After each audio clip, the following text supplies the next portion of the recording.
juulde ronkude waawde yettude mo no foti yettirde mo ni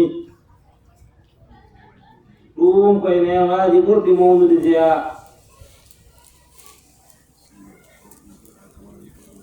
sinno o rokkuno juulɗo hattan waawde yettude mo no foti yettirde mo ni alaa goɗɗum ko waɗata to wonaa ɗum tan kono noon ne wonno neɗɗo waawa ɗum ronkere makko nde o lomtini en ɗum hattan o lomtini ɗum baraaji sinno neɗɗo o hattanino waawde ɗum alaa baawɗo yettude Allah no Allah foti yettireede ni kala ko yimɓe etii heen mbaawa yettaade ndeke nenen hay ronkude en ɗum nde hay ɗum kadi ko neema sabu sinno o waawuno en ɗum tawanno ko tampinanno en subhanahu wa ta'ala kono kala ko mbaɗɗen heen omo jaɓani en ɗum en jettiimo no moƴƴi en jettii ceerno o no moƴƴi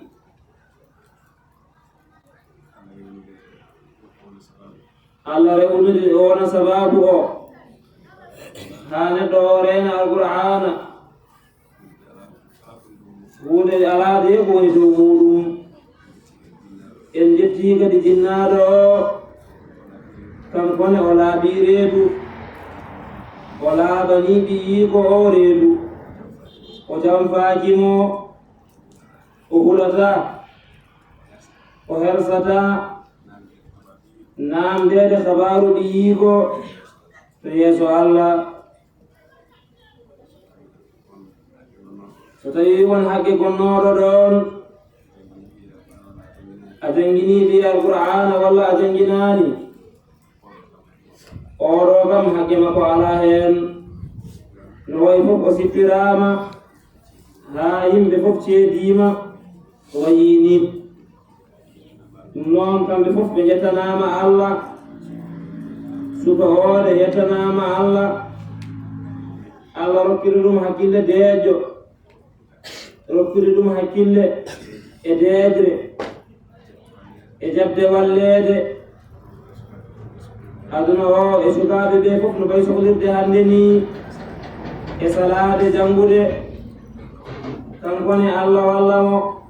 tabitina mo haa o heɓa e geɗal jinnaaɗo makko yala jinnaaɗo makko e ceerno makko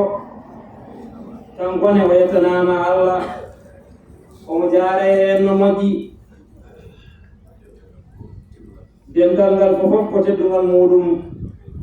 ɗum ɗo ko enen fof ndenndi ɗum o wi o nanii goɗɗo ene wiya ceerno alhaji Muhammad Saïd radiallahu taala anhu o wii neɗɗo so tawii heɓii ɓiɗɗo deello alqur'ana kanko ene wayno mission makko e diine he timmii so hoddiraama gooto fof addaaga aduna ga en jogii mission e diine he so Allah walliimo hawdanii ɓiɗɗo deello alqur'ana ine wayno kanko mission makko timmii ɗum kam ngannden ko teddungal mal ngal woni heen eɗen beltii eɗen beltanii Allah eɗen jetta Allah eɗen beltanii seeremɓe ɓe eɗen duwanooɓe eɗen beltanii jinnaaɓe nawɓe ɓe nawɓe ɓiɓɓe munen yo janngoy ɓe fof eɗen beltii eɗen duwo eɗen ñaagii Allah yo Allah ɓeydan seeremɓe ɓe hattan yo Allah ɓeydan ɓe yaajeede yo Allah ɓeydan ɓe muñal ene ɓe ñanngindiri ɓiɓɓe juulɓe haa diine o waawata bidde sabu ko kamɓe jogii kamɓe diine ɗe Allah huccitina jinnaaɓe ɓe e huccinde ɓesguuji munen e jannginde ɓe alqur'ana